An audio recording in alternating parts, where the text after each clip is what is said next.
सालियां होती ना, वो भगवान को परेशान करती। तो वहां की कुछ रानियां, हमारे प्रभु राम जी एकदम सीधे हैं, लक्ष्मण जी थोड़ा चटर फटर है, थोड़ा सा चटर पटर लक्ष्मण जी हैं, राम जी एकदम सीधे हैं।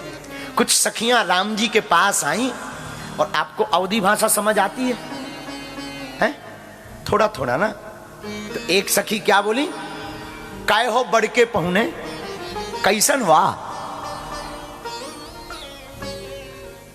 राम जी कहें ठीक है।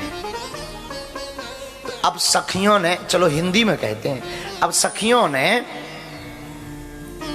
एक लीला रची। क्या? सखियों ने जानबूझकर जानकी जी की पादुका, पादुका यानी हाँ जो पांव में पहनते ना पादुका, चप्पल, जानकी जी की पादुका को सखियों ने अपने दुपट्टे में लपेड़ा, और लपेड़ कर एक चौकी के ऊपर रख दिया ऊंचाई पर, और आकर के राम जी से बोली इधर आओ जरा।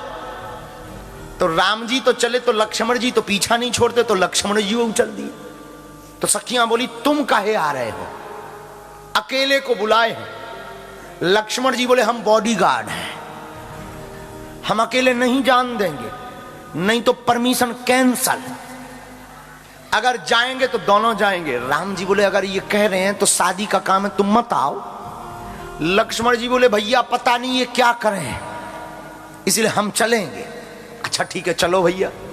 अब लक्ष्मण जी पीछे पीछे, राम जी आगे आगे, सखियां ले गईं। और सखियां क्या बोली, बोले महाराज सरकार ये जो आसन पे है ना, ये हमारे कुल देवता हैं, जरा प्रणाम करो, प्रणाम करो। लक्ष्मण जी तो बड़े चतुर, बोले रुक जाओ भैया, सखियों एक बात बताओ, ये कुल देवता तुम्हारे हैं तो हम क्यों प्रणाम करें, तुम्हारे कुल देवता हैं तो तुम प्रणाम करो ना। तो सखियां बोली नहीं नहीं ये शादी का नियम है। लक्ष्मण जी बोले हमारे यहां का नियम है कि अपने अपने कुल देवता को सब प्रणाम करते हैं, ये तुम्हारे कुल देवता हैं, तुम प्रणाम करो। राम जी बोले भाई अगर नियम है तो कर लेने दो ना। लक्ष्मण जी बोले हमें दाल में काला नहीं, पूरी दाल ही काली नजर आ रही है, और आपको विश्वास ना हो तो जरा हम कुल देवता की पोल खोलें। राम जी बोले खोलो। तो राम जी भागे भागे गए, सखियों ने खूब रोका।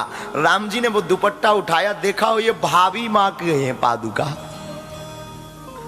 राम जी बोले बच गए। सखियां बोली एक बात बताएं तुम दोनों से। लक्ष्मण जी बोले बताओ। बोले तुम लोगों को चिट्ठी तो मिली नहीं, बिना चिट्ठी के ही आ गए। यहां जो यज्ञ धनुष यज्ञ हुई ना, इसकी चिट्ठी थोड़ी मिली, तुम तो बिना बुलाए आ जाते हो। लक्ष्मण जी बोले चिट्ठी गई थी। सखियां बोली झूठ मत बोलो। लक्ष्मण जी बोले गई थी। सखियां बोली हम तुम्हारी बात नहीं मानेंगे, अगर राम जी कह देंगे कि चिट्ठी गई थी तो मान लेंगे। तो लक्ष्मण जी हाथ जोड़ के बोले भैया कह दो कि चिट्ठी आई थी। राम जी बोले हम झूठ नहीं बोलेंगे। तो लक्ष्मण जी बोले ब्याह में झूठ तो बोलना पड़ता है, आप चिंता, आपको दिक्कत क्या है, आप कह दो ना, एक बार कह दो, नहीं तो हमारी नाक कट जाएगी, ये सब प्राण खा लेंगी। तो राम जी बोले हम झूठ नहीं बोलेंगे। तो सखियां बोली अच्छा बताओ राम जी आप बताओ चिट्ठी गई थी। तो राम जी ने कहा नहीं चिट्ठी नहीं गई थी, नहीं गई थी चिट्ठी। राम जी ने सिर्फ इतना कहा नहीं गई थी चिट्ठी। सखियां बोली देख लिया लक्ष्मण जी तुम झूठ बोलते हो। लक्ष्मण जी बोले नहीं। तो प्रभु ने क्या कहा पहले गौर से सुनो। बोले क्या कहा? बोले राम जी ने कहा नहीं गई थी चिट्ठी। राम जी ने तो सत्य बोला, नहीं गई थी चिट्ठी। लक्ष्मण जी बोले पता है सखियों प्रभु का बोले, प्रभु बोले नहीं गई थी चिट्ठी। राम जी से बोले अगर नहीं धीरे से कह देते का बिगड़ जाता, इतना जोर ना हमें लगाना पड़ता।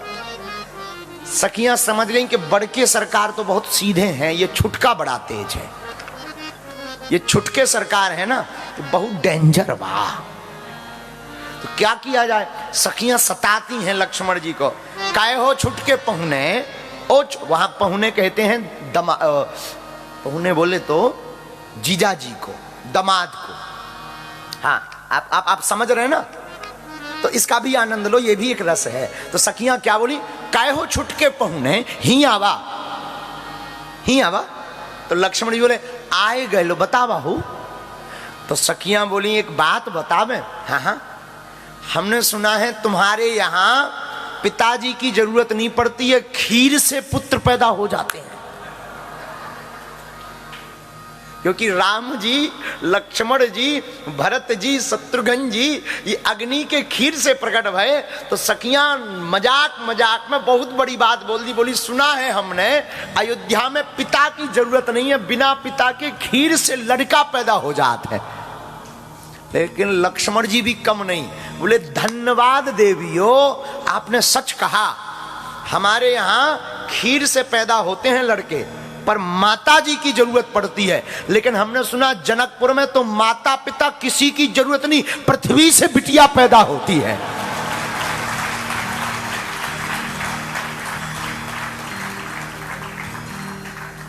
जमीन से बिटिया पैदा होती है, क्योंकि जानकी जी भूमि से प्रकट भई। सखियों का मुंह तर गया कि ये तो बहुत खतरनाक है।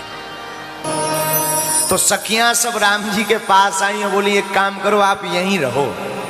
राम जी बोले क्यों? बोले जो यहां खाने को मिलता है वो तुम्हें अयोध्या में नहीं मिलेगा। तो राम जी तो कुछ नहीं बोले। लक्ष्मण जी बोले एक बात बताओ, ऐसी कौन सी डिश है जो अयोध्या में नहीं बनती, यहां मिलती हो? सखियां बोली यहां रहोगे तो रोज सालियों की गालियां खाओगे, ये तुम्हें अयोध्या में नहीं मिलेगा। अच्छा, अगर अयोध्या में मिलती हो तो बताओ। लक्ष्मण जी कुछ नहीं बोले। राम जी इशारा कर दिए कि इनका आनंद है, विनोद है, न करने दो। आहा, अरे जानऊ सुखवा ससुराली में, ससुराल में बड़ा सुखवा। जिन जिन की ससुराल है उन्हें पता है। हाँ, ससुराल की पूड़ियां भैया बहुत गजब की। जिन जिन का ब्याह हुआ वही जानते हैं ससुराल का सुख। एक बार हमारे चंगीलाल,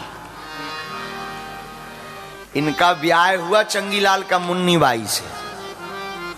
हाँ, ये ससुराल गए तो ससुराल में कई जगह पर दामाद को कुंवर साहब कहते हैं।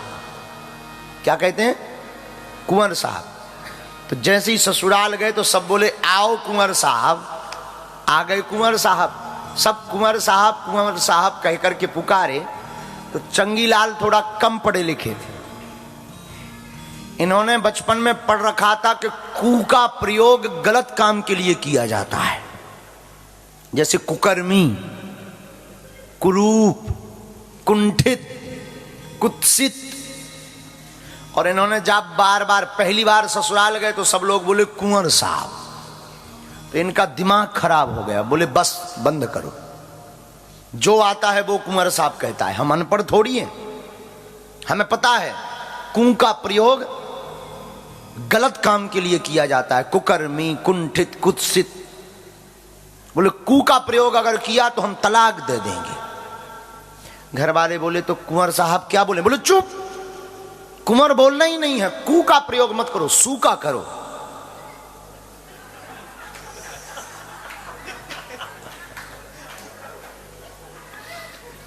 कू का प्रयोग तो गलत लोग, सू का प्रयोग सुंदर, सुहद, सू का प्रयोग अच्छी जगह किया जाता। अब घर वाले तलाक देने से आओ सुअर साहब।